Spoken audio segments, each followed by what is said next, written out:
William Ruto and his team are nostalgic about that old system, and I don't begrudge them. Thank you. Given the fact that he is seeking re-election. Right. So finally, just on it briefly, and you've talked, I think a good game about it. You mentioned you're not fond of that quirk in the Constitution about appointing cabinet secretaries from outside of Parliament. I mentioned what? You mentioned also in the book that you're not fond of that quirk. You're calling it this quirk, of appointing cabinet secretaries from outside of Parliament. You seem to be desirous of the older order of the Constitution that we had before, that maybe a member of Parliament would be also cabinet secretaries or ministers as they were before, isn't it? Well, I got used. You explained it. I was used to that system, and I saw a lot of merit in people who also have some who are able to balance both. But again, remember, we are now under the 2010 Constitution, and it says that cabinet secretaries are not members of Parliament, and therefore they are not supposed to play politics.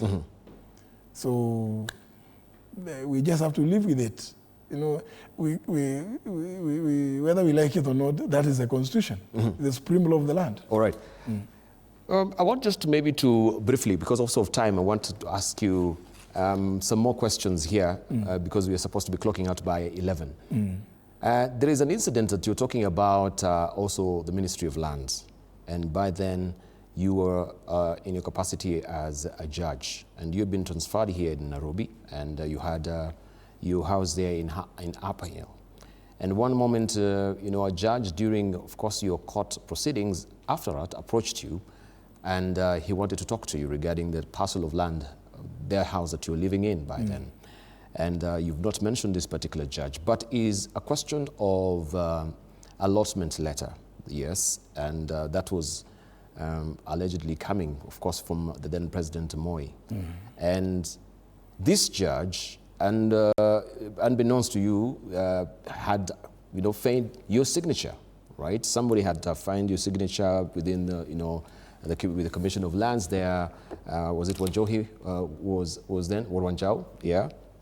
And you confronted the judge at some point. You wondered how come you were not informed about this particular dealings, and there was some sort of undercuttings that were working there, needing to undercut you to sell the land, and some amount were also proposed, 12 million shillings, 15 million shillings to 18 million shillings. You can tell us more about this particular story, because this is bringing the rot as well of how we have, maybe in the judiciary, how they're gaming also the system in trying to, rip off Kenyans when it comes to land allotment as well. And you were in that particular scheme, unbeknownst to you, because your signature was, a fade there.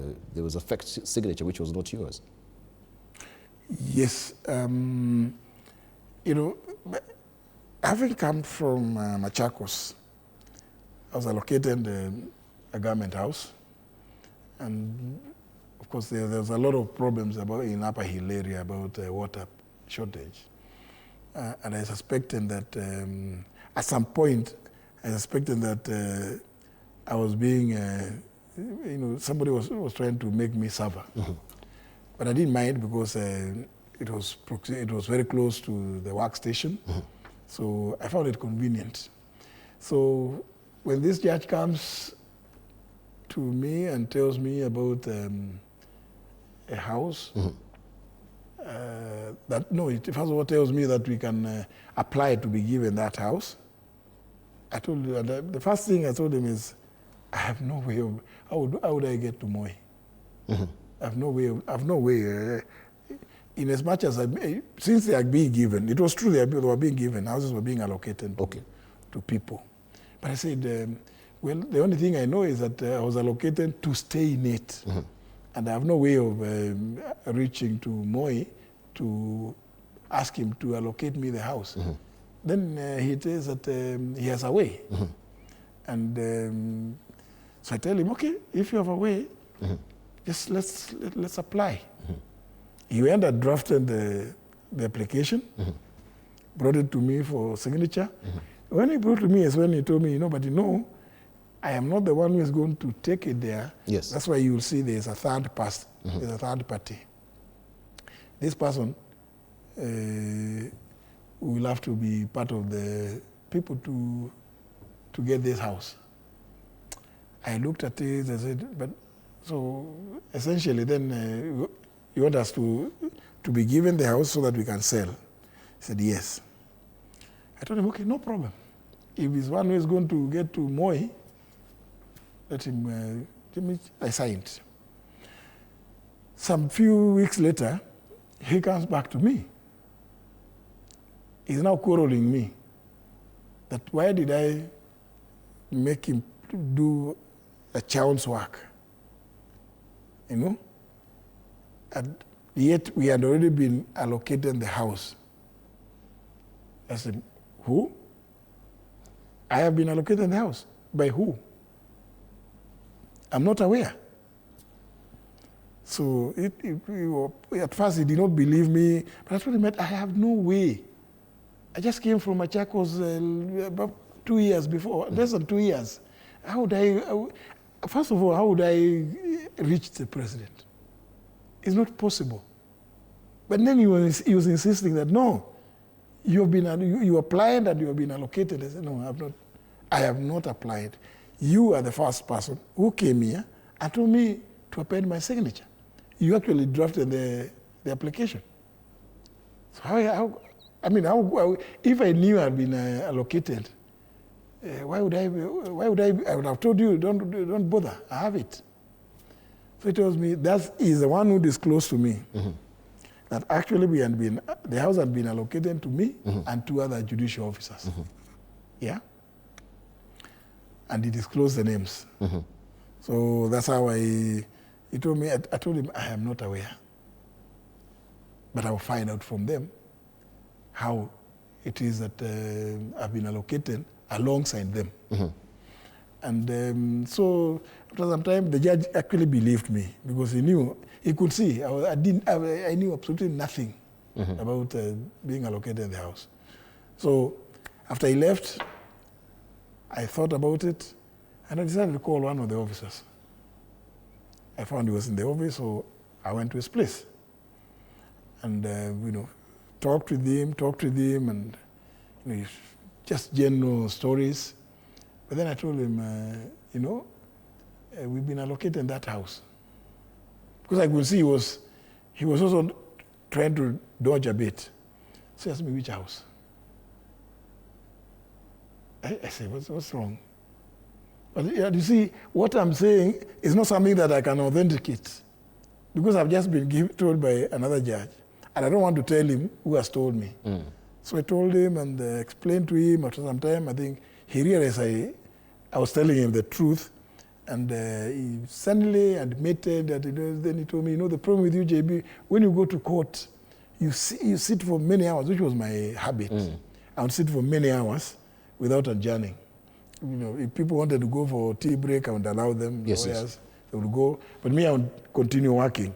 Because you want to consider that you have so many people, witnesses are there, they have traveled long distances. You don't want to, you can forego things like tea. So he told me, there was a request, and I thought I can sign for you. Actually, unbeknownst to you, yes.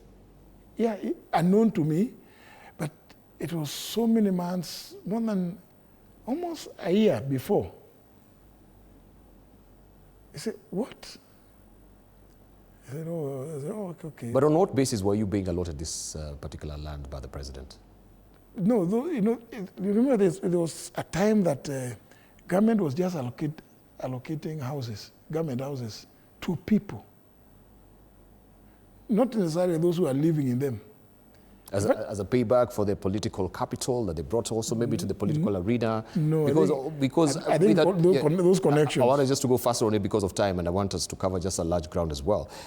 Because hugging back to also maybe your tenure in Thika, you are aware about an intrigue. I want us to just to tell us, because we are talking about now the fighting of order, fighting for order, the fight for order, where you could see discrepancies in order, especially where we had two people who were petitioning the courts to nullify an election that happened in that particular, region in Thika. And we had the upper reaches of government coming from then, a judge, and even the Chief Justice at some point that were now interfering with your work. And this is where you're actually seeking also to move to, I think, in Nairobi by then, but you could actually feel that you were not given the autonomy to perform your own work, even from the office of the Chief Justice.